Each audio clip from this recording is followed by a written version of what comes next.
চলতি মাসেই লা লিগায় ভ্যালেন্সিয়ার বিপক্ষে 4 গোলের উৎসব করে রিয়াল মাদ্রিদ, কিন্তু পরের 2 ম্যাচে গোল করতেই যেন ভুলে যায়। চ্যাম্পিয়ন্স লিগে লিভারপুলের মাঠে হারের পর লা লিগায় রায়ো ভালকানোর বিপক্ষে গোলশূন্য ড্র করে লস ব্লাঙ্কোসরা। আন্তর্জাতিক বিরতি থেকে ফিরে গোলের দেখা পেলেও জয় পেল না ইউরোপের সফলতম দলটি। প্রতিপক্ষের মাঠে লা লিগায় 2-2 গোলে ড্র করে ফিরেছে জাবি আলোনসোর দল। হার এড়ানোর স্বস্তি থাকলেও 2টি পয়েন্ট হারানো দলটির জন্য বড় ধাক্কা। রিয়াল মাদ্রিদের হয়ে 2টি গোল করেন হাউসেন ও জুড বেলিংহাম। এলচের হয়ে 2 গোল করেন এলেক্স ফোর্বস ও আলভারো রদ্রিগেজ। লিগ শিরোপা ধরে রাখার মিশনে 13 ম্যাচে 10 জয় ও 2 ড্রয়ে 32 পয়েন্ট নিয়ে শীর্ষে লস ব্লাঙ্কোসরা, 31 পয়েন্ট নিয়ে 2-এ বার্সেলোনা। এদিকে নর্থ লন্ডন ডার্বিতে এজের হ্যাটট্রিকে দাপুটে জয় পেল আর্সেনাল।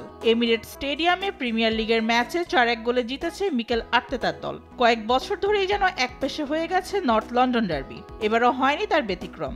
আর্সেনালের হয়ে অন্য গোলটি করেন লিয়ান্দ্রো ট্রোসার। টটেনহ্যামের হয়ে গোলটি করেন লিচারলিসন। 12 ম্যাচে 9 জয় ও 2 ড্রয়ে 29 পয়েন্ট নিয়ে শীর্ষে আছে গানাররা। লিগে এই নিয়ে টানা 3 ম্যাচ জয়শূন্য স্পার্স, 18 পয়েন্ট নিয়ে নবম স্থানে আছে দলটি।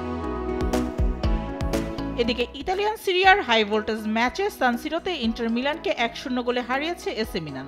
দলের হয়ে একমাত্র গোল করেন ক্রিশ্চিয়ান পুলিসিক। এই জয়ে 25 পয়েন্ট নিয়ে টেবিলের 2-এ এসি মিলান। সমান ম্যাচে চতুর্থ হারের 7 পাওয়া ইন্টার 24 পয়েন্ট নিয়ে 4-এ আছে। মেহজাবিন হোসেন, স্পোর্টস ডেস্ক, দেশ টিভি।